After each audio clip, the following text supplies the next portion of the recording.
after 3 years of research with intrapreneurs and large organizations, I will say that it really is about purpose. And in fact, one of the principles is, follow your passion and purpose. And intrapreneurs, they do lead with their hearts. They're often very closely connected to their end users, and that is a part of what drives them forward. And this is something that really goes beyond a mission to something that's bigger than all of us.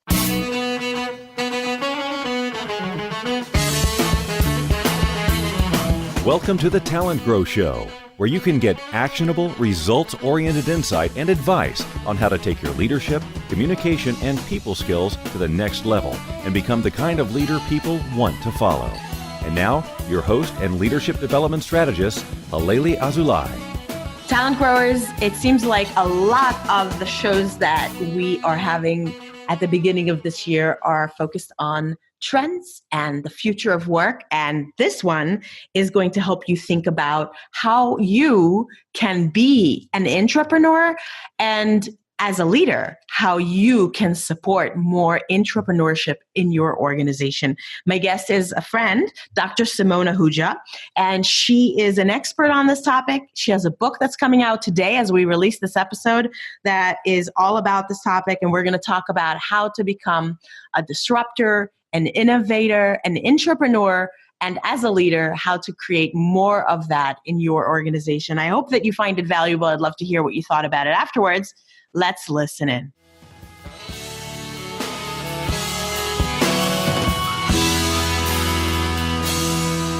All right, talent growers, this week we have Dr. Simone Ahuja. She is the founder of Blood Orange, a global innovation strategy consultancy that advises large organizations and corporate intrapreneurs. We'll talk more about that word. Dr. Ahuja is a best-selling author and contributes regularly to the Harvard Business Review. She is an advisor to MIT's Practical Impact Alliance and provides innovation and strategy keynotes, labs, and consulting services to organizations including Procter & Gamble, Target Corporation, Stanley Black & Decker, 3M, and the World Economic Forum. Simone and I are on the same mastermind group for female authors. So this is how I know Simone, and I'm really glad to host her today because if you're listening today as we release this episode, her newest book, Disrupt It Yourself, is being released. And in this book, she outlines how large established organizations can stay relevant by harnessing the power of their intrapreneurs and how corporate intrapreneurs can leverage their passion and purpose to be even more effective inside of established organizations. Simone, welcome to the TalentGrow Show. Thanks, Halelly. Great to be here. I'm so glad that you're here as well, and I look forward to talking to you about this really interesting topic. But before we do, we always ask our guests to introduce their professional journey very briefly. Where did you start and how did you get to where you are today?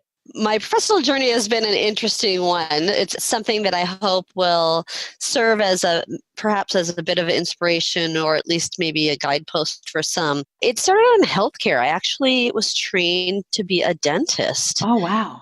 Yeah. And that was a very short-lived career for me because it was sidetracked by a bout of typhoid where I got really sick.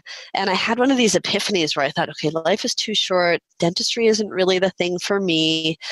And I started shifting into other areas that I was interested in. One of them was visiting and studying emerging economies. Now, this was 15 years ago, like India. And I started doing that by making documentaries and series for PBS. And it shifted from just looking at what trends are emerging. What are the cultural trends emerging in these markets? How are they changing?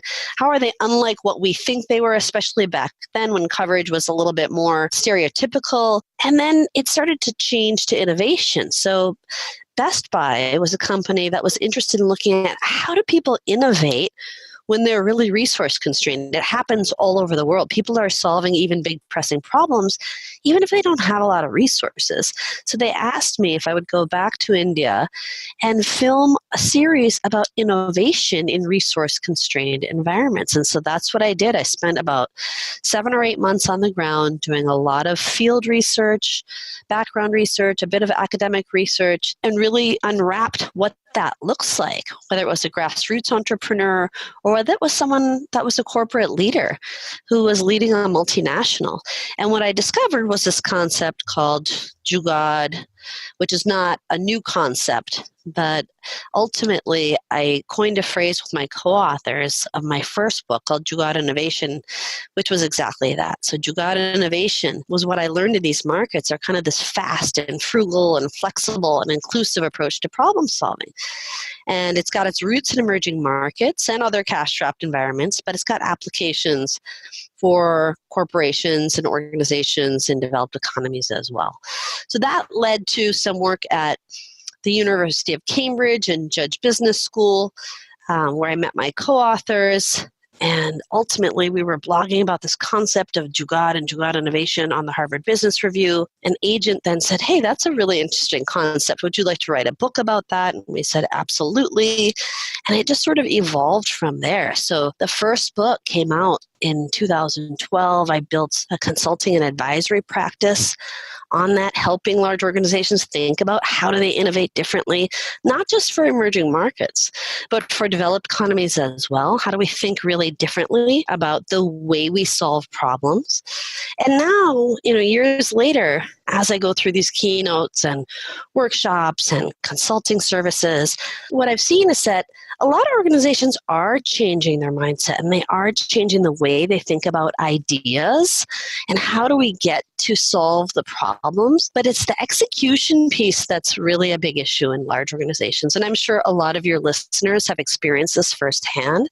These large organizations can be very staid, they can be very labyrinthine, they can be very hierarchical. Sometimes it feels like you're trying to move a mountain when you're trying to do something that's just very simple.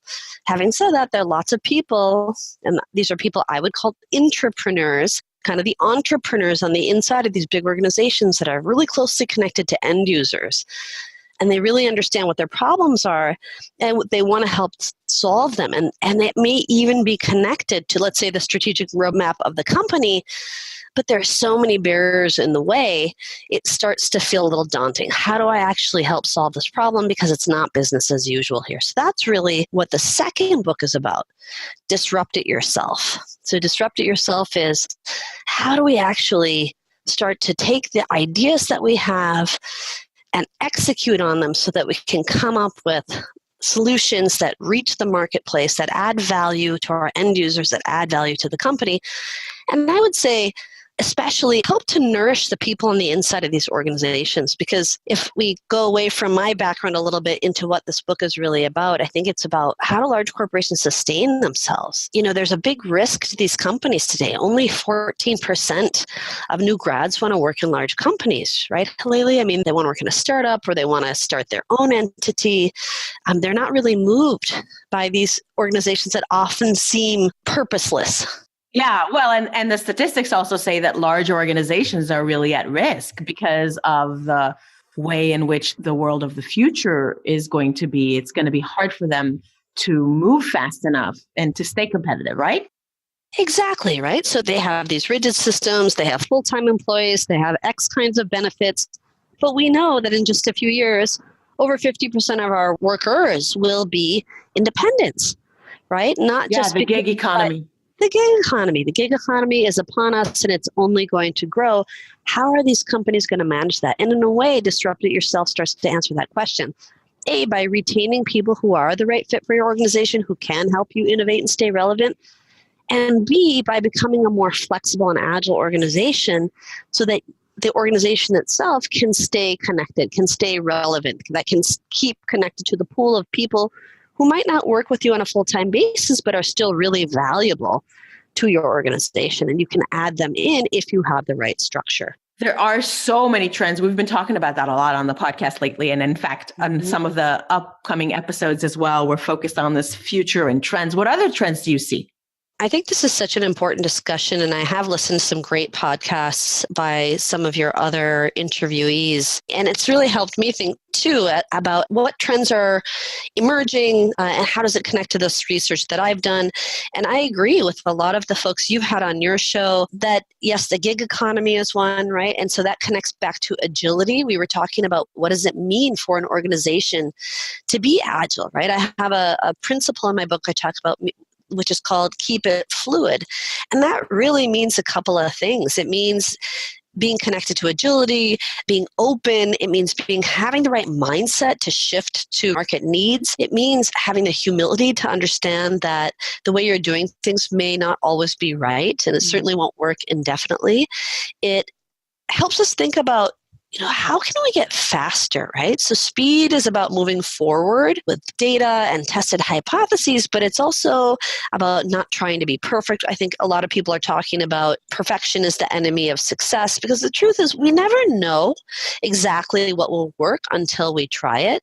So speed is also about how do we move forward, maybe smaller. I think it's funny, I was just talking with a client at a Fortune 10 company where they were talking about enterprise-wide transformation and something they're really trying to tackle.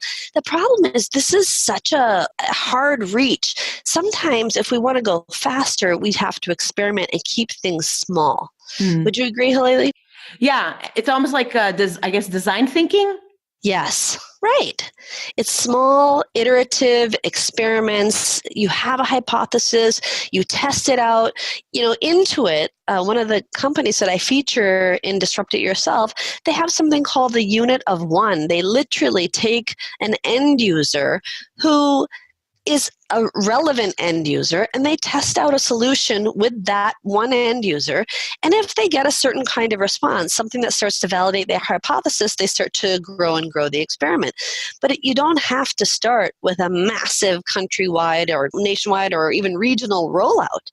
That's, I think, some of the enemies of speed in large organizations, along with bureaucracy, business as usual processes, right? Yeah, bureaucracy is huge. It's huge. So how do behemoths compete with this? Well, experimentation is certainly one way. The other thing that I think is really critically important and is at the heart of Disrupt It Yourself is this idea of purpose. And I think you've talked about that with others on your show too, Halelly. It's a huge trend. It's coming up so much. And, it's so funny because in my first book, I'm so glad to hear it's coming up a lot. In my first book, Jugaad Innovation, we had these 6 principles of frugal innovation or Jugaad innovation. And the last one, there were things that are really highly relevant and connected to this new book. Things like keep it simple, so stay focused, reframing adversity as opportunity, right? So seeing the glass as half full kind of thing. And then the last one was follow your heart, because we saw so many people who were operating in very, very challenging environments, things we can't even imagine. Like I have no infrastructure, I don't have access to affordable capital, I don't have formal education. They were solving these problems, and they were doing it in large part because they were so closely affected by it. So they had experienced it themselves or someone in their family, for example. But I used to say this almost under my breath. I'd address a corporate group and I thought, geez, this sounds kind of soft. It's not something you can really sink your teeth into. And I'd just say, and follow your heart.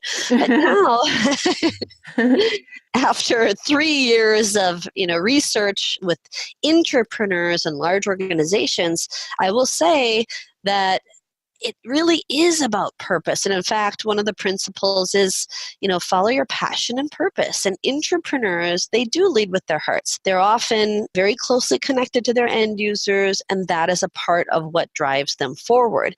And this is something that really goes beyond a mission to something that's bigger than all of us. Do you know Salim Ismail? He used to be out of Singularity, and now he's at EXOWorks, Halelly. I know those 2 organizations, but that name doesn't ring my bell. Okay. So Salim Ismail out at EXOWorks calls this a massive transformative purpose, right? So an example of that would be something like Google's organizing the world's information, right? These are big, massive goals, something you can wrap your head around, something that will help people. And it's interesting because Jim Loree, who is the CEO of my client Stanley Black & Decker, he wrote the foreword for my book, and he shares something that really underlines this shift.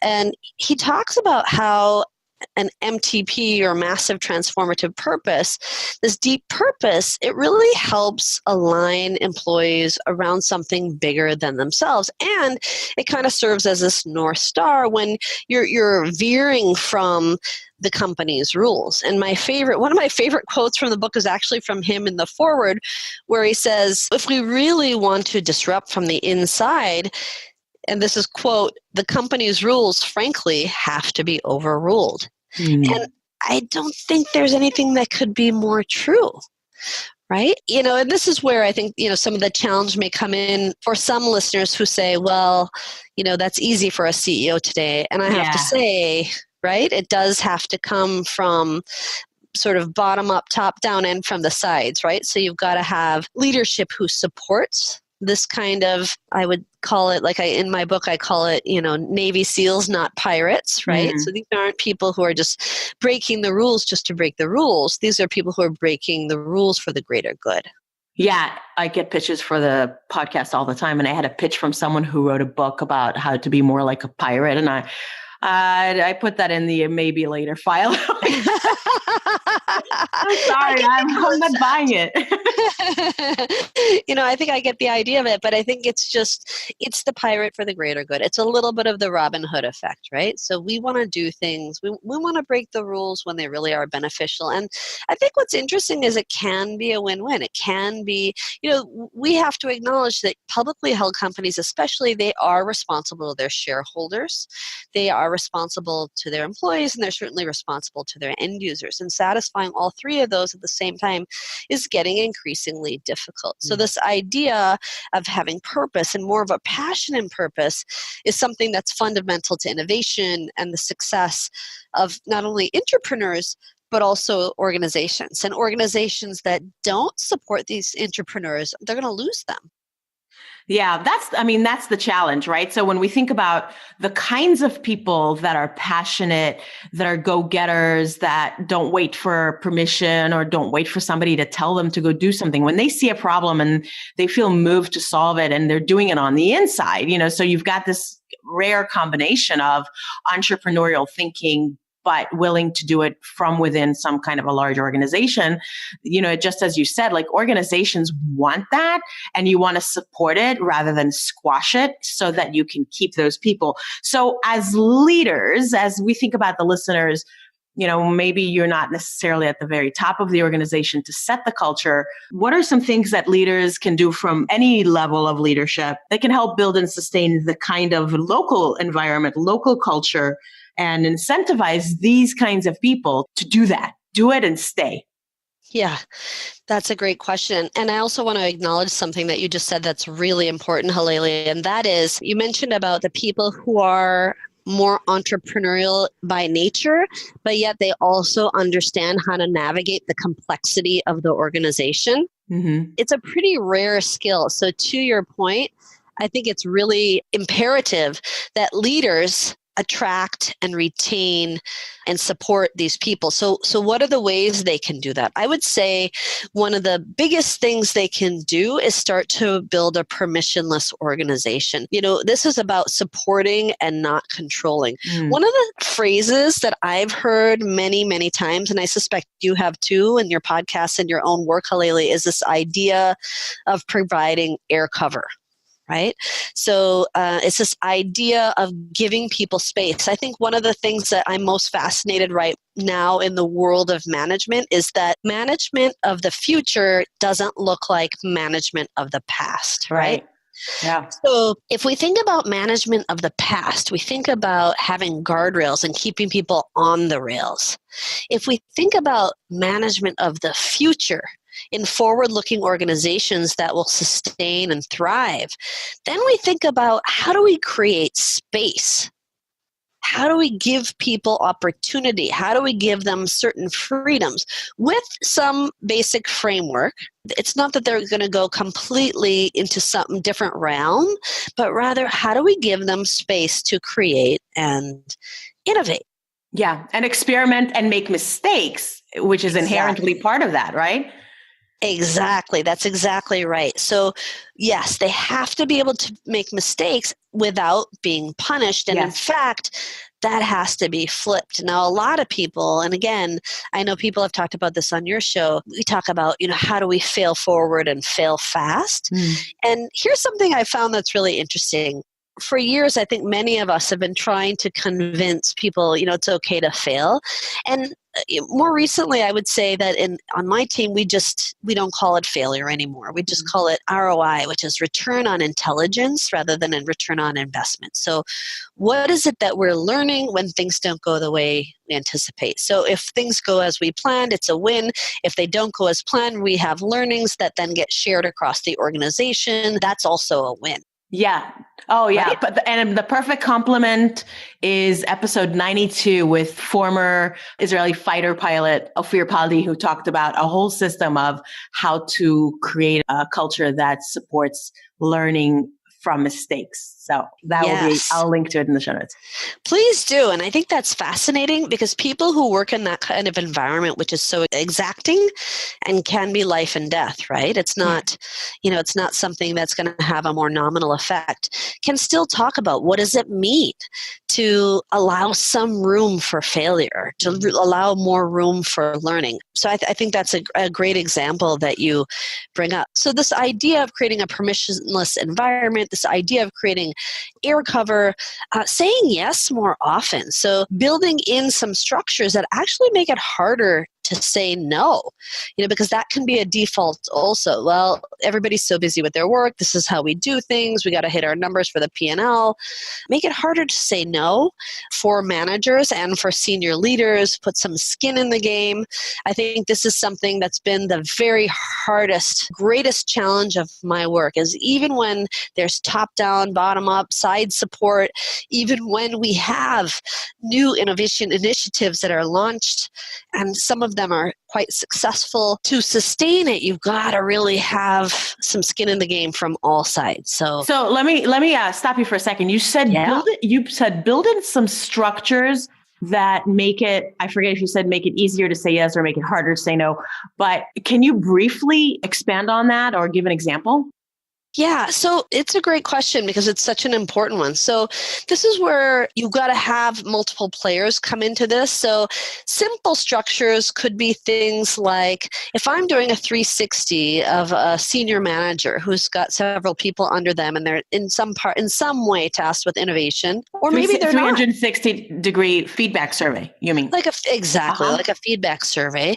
And we're thinking about their reviews. Do we actually think about how they support their people in this process? Do we think about the number of new ideas that they helped support? Do we think about the way that they created space for others to experiment, the number of experiments that came out of their part of the organization? Those are some ways, when we start measuring people on these things, it makes it harder to say no. And this is where, everyone talks about innovation and creativity is completely organic. Well, I would say, another trend, Halelly, and tell me if what you think about this, is that, innovation has to become a discipline, it has to become a function, and it is. Just like years ago when things like finance and marketing became functions, that wasn't always the case. I think we forget about that in today's day and age. Innovation is finding that time now where it too has to become more formalized, more structured, more of a function. We still have to have the space, and sometimes we have to go under the radar and undercover, but this is a big trend that I'm seeing today. And I like how you described that. We know the cliche saying, what gets measured gets done. Yep. So it's building in expectations around that are really explicit, which say and communicate that is a value, that is a priority. Exactly, Halelly. And I think this is particularly important. I would say I wasn't always convinced of that till I started the research for this book, but I think it's particularly important for these older organizations that have very, very deeply embedded culture, that have very rigid hierarchies. Without it, it's really hard to get off the ground running. There will always be a subset of people who are willing to break some glass, bend the rules, and push things forward regardless of what the measurements benefits are. But the truth is, most people are going to need that kind of reinforcing mechanism. I was just at a very large consultancy the other day, and the senior leader was calling for change and calling for innovation, but really the metrics were all around revenue generation. Right? So how do you know what to believe? Yeah, that's lip service. That's lip service. They can say, I've got your back, but the truth is you've got a couple of kids, you've got a job where you're making a good living. Do you really want to take that risk? Yeah. Most people don't. Right. Yeah, that's hard. Okay, good. So setting up some structures that make it hard to say no and actually promoting it. That's one thing. What else can leaders do? So it's that idea of creating space that we talked about. That's incredibly important. The idea of organizational agility, right? So how do we support teams? It's about supporting, not controlling, eliminating rigid bureaucracy, giving teams the resources to achieve their goals, and create a culture that accepts responsibility and expects some measure of failure, as we were just talking about. We also talked about rethinking the role of managers, right? So it's not that managers aren't important anymore, but rather that there should be fewer layers. And then finally, I think there's this idea of messiness, right? This idea of ambiguity. So fluidity really drives intrapreneurship, but it's not tidy. And this is something that managers need to experiment with. And that in terms of structure, empowering people, we talked about experimentation, learning from what doesn't work. And so, you have to have a special kind of person who can help to navigate that. But if you make your experiments small enough, if you do these tests in a small enough way, typically you'll find some things that work very quickly and you can blow those out further. You'll also find that you engage your people much, much more readily. And finally, what I think is one of the most interesting things I've seen is that when you're kind of flying under the radar with these little experiments and then you start to find some successes, people start to find out about it and they're like, hey, what is that? Hey, how can we be a part of that, right? And that is one of the ways that people start to then scale their smaller experiments. Nice, because you become a role model. You're leading by example. That's exactly right. Very cool. Well, I could talk to you about this forever, but we're bumping up against our upper limit of the podcast time limit that I've arbitrarily created for this show and always complain about, but maybe one day I'll change it. But this has been really cool. And thank you for sharing all those ideas. Before you share one actionable specific tip, what's new and exciting on your horizon, Simone? I mean, you're in book launch mode, so I'm sure that's got your attention. Anything different? Yes, we have many births this year. So birth of a new book, I always say that, launching a new book is very much like having a child and all the activity and intensity around it. And shortly thereafter, we're expecting our second child in February. So that's going to be, hopefully the book launch won't be disrupted by the birth of a new child. Yeah, that's a lot. Either way, we're excited. Congratulations. Very, very exciting. And indeed, a lot of change on your horizon. Yes. Wow. Yes. And so that's where all of this training about agility and mental flexibility comes into handy, right? I've got to put that into practice now. That's true, because you know how to do a book launch without a baby. Now you got to learn how to do one with a baby. It's going to be different. But the good thing is the world is changing and book launches are changing. So I know that it's going to be great. Cool. Yeah. Very nice. Well, congratulations and good luck with both. Thank you. You're welcome. What's one super specific action that you think our listeners can take today, this week, that can help them upgrade their own leadership skills or future readiness or whichever tack you want to take on it? So I think one of the most important things that leaders can do is think about this way to create space. And I think the other thing they can do is enlist others. So there are typically others in the organization who are intrapreneurs. You know who they are. You don't really have to think about it too hard. Identify who they are and find a way to start working with them. And whether if you don't work with them as a peer, find a way to support them. So I would say start by identifying those entrepreneurs that you already know who they are, and make it a priority to start supporting them in different and I would say bolder ways than you do now. And that's a path for building entrepreneurship among those who you lead, but also a path to entrepreneurship and innovation, potentially even disruptive innovation for the company that you serve. So it really is a win for everyone.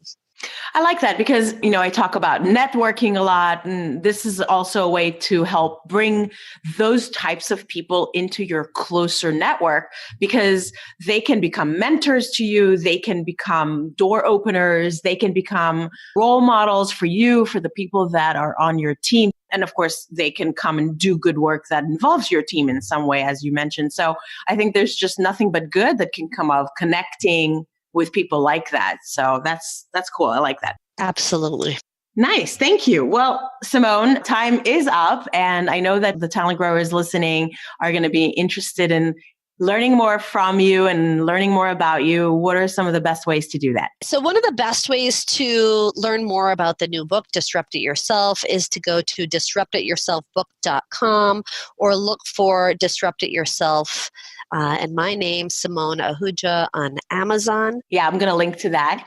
Excellent. Another way is to email me directly, simone@blood-orange.com. Happy to answer any questions that any of your listeners have along the way. There'll be a small break in February when baby arrives. Oh, that's right. And do you hang out on social media? Should they follow you anywhere? They can certainly link into me, or they can follow me on Twitter @Simone Ahuja. Well, good luck with the book and with the baby. I can't wait to hear an update when the baby arrives. And in general, we really appreciate you taking time from this very busy period in your life to come on the TalentGrow Show and share some of your insights with us. Thank you, Simone. Thanks, Halelly. I always enjoy listening to your podcast. It's really fun to be a part of it. Thank you. Thanks.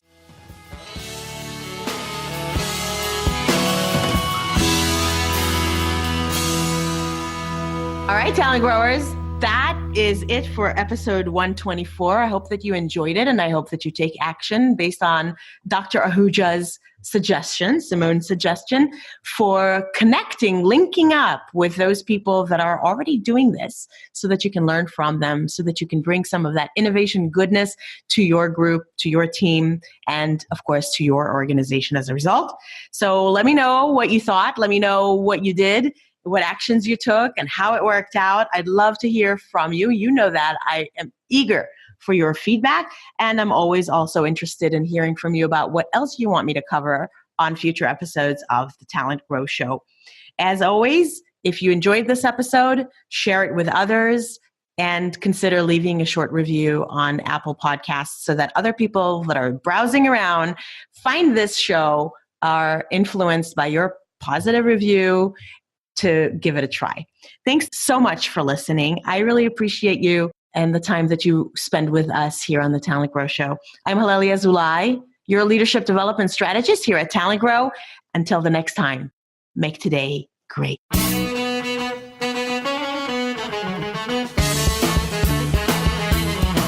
Thanks for listening to the Talent Grow Show, where we help you develop your talent to become the kind of leader that people want to follow. For more information, visit talentgrow.com.